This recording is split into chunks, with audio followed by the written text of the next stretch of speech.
像刚刚听到，就是也是一个疑问。比如说你说吃肉之前，就是这个动物被宰杀之前，它是受到惊吓的，或者说是不管是惊吓也好，愤怒也好，就是它是有很强烈的情绪的，所以它的那个肉的那个一定是很毒的。对，我说的它有毒是吧？之前提到的，很多动物在被宰杀之前呢，它受到了惊吓或者是愤怒或者是强烈的一些情绪上的刺激，而导致我们吃下去以后它们是有很大的毒性。然后我之前也看过一篇科普的文章，它不是讲动物，它讲植物，就是它讲的是万物皆有灵嘛，不管是动物还是植物，其实都是有情绪的，只是植物我们更加感知不到。就我们在采摘它的时候，它的情绪是愉悦的，还是愤怒的、不愉快的，然后它也会反映到我们吃进去的味道里头。就如果它是不高兴的，我们吃下去是酸的；如果它是在愉悦的状态下，或者说它的农场主人把它种植的很好，甚至还放点什么音乐给它听，然后采摘下来吃下去是鲜甜的。那其实同样的道理，那我们吃素的跟荤素都碰的，那其实都是站在这个万物皆有灵的角度。那为什么还要区分我吃素不吃荤或者荤素都沾呢？我觉得他这个问题问得特别好，因为我看网上经常会有人问这种问题，就是说那个植物它也有灵性啊，你吃了它好像就是也是杀害生命嘛，那你就不用吃了，什么都不用吃了。我看很多人有这种疑惑，那这种疑惑，首先我们要站在首先要了解一点，就是植物确实是有灵性的，它也有痛苦，它也有快乐，但是它没有灵魂，可以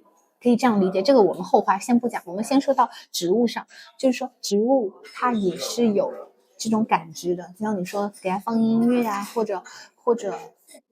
者伤害它能感受到，它就会产生一些，就像我们看来是情绪，然后反映到我们吃的感知上，对吧？其实这个就是不只是植物，我们现在世间所有的物品它都能感知，它都有这个灵性。我不知道你们有没有读过一本书，就是叫水的答案，好像是叫这个名字。就是说你对于不同地方的水，对于这个水你跟他说不一样的话，它给你最后呈现的那个结晶是不一样的。包括不同地方的水，它因为感受到周边的这个环境啊、人啊各种不一样，包括有污染的，有这种高山这种泉水啊等等等等，它反射出的结晶都不一样。那告诉我，水它其实也是有感知力，它对于什么就是反射出那个结晶最漂亮呢？其实是谢谢你，还有我爱你。特别是谢谢你，就当你对它感恩的时候，然后它呈现出的那个结晶是最漂亮最漂亮的。那我们从这个水我们就知道，我们的植物也好，我们周边的这些树啊，包括一块石头啊，如果我们对它怀有感恩之心，它是知道的。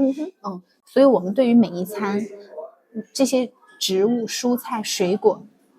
它给我们提供能量，我们都要感恩它。当我们感恩它的时候，从拿起它来，采摘它来，包括拿起它来去做饭的时候，你心里都告诉他，我很谢谢你，非常感恩你，你给予我能量，给予我的身体，你在付出嘛，你在为我而付出啊。所以我说了这种谢谢感恩的话，他是能感知到的，所以他提供你的能量就是最好的。其实现在国外有很多这种疗愈师，他都是在讲说你要对你的食物怀有感恩之心。这个不仅是蔬菜类，包括现在肉食类的，就是这种吃肉的人群，他也可以首先如果戒不了肉的话，也可以先对我们的这些提供我们能量的这些肉类也要怀有感恩之心，而不是觉得说你就是应该给我吃，而是你就是我的食物而已。那个是站在一个高高在上的一个状态。那个给他带来的这种痛苦是非常大的。所以我们首先知道万物都有灵，我们对于每一餐都要怀有感恩之心，让不要浪费。然后第二的话就是我讲到这个植物它是没有灵魂的，它有灵性但是没有灵魂，这是在佛教上来讲有六道轮回，六道轮回有人道、阿修罗道、天道、恶鬼道、地狱。那这六道来说是没有这个自然界的这些生灵，所以他有灵魂的情况下，他的那个感受，那种疼痛的感受和这种避苦求乐的这种感受跟我们人是一样的，因为他的灵魂，他死了，他的灵魂是可以在这个六道中徘徊的，所以这一点上跟植物是不一样。那我们去杀这个动物的时候，他的那个疼痛的那种状态和他想要求生想要活下去的那种意志是跟我们一样的，那它跟植物是有差别的。这是对你的这个问题的一个解答，这个可能很多人不清楚。对，但是确实其实现在的人对于这个说网上特别多这种论述，就是讲说那个植物它也很痛苦，确实是这样，所以我们对于每个食物都要感恩。而且现在真的是就是说你如果对于每一餐你从做菜开始你就怀有感恩之心，这个食物它虽然没有什么能量，现在不是环境污染嘛，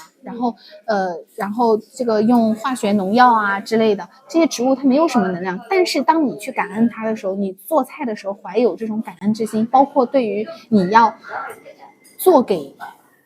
这个人吃的这种心，就是像对家人一样，你就是很想让他吃饱啊，能得到健康啊。当你怀有这样的心的时候，你反而赋予了这些没有生机的植物能量。这个也是我最近一些心得。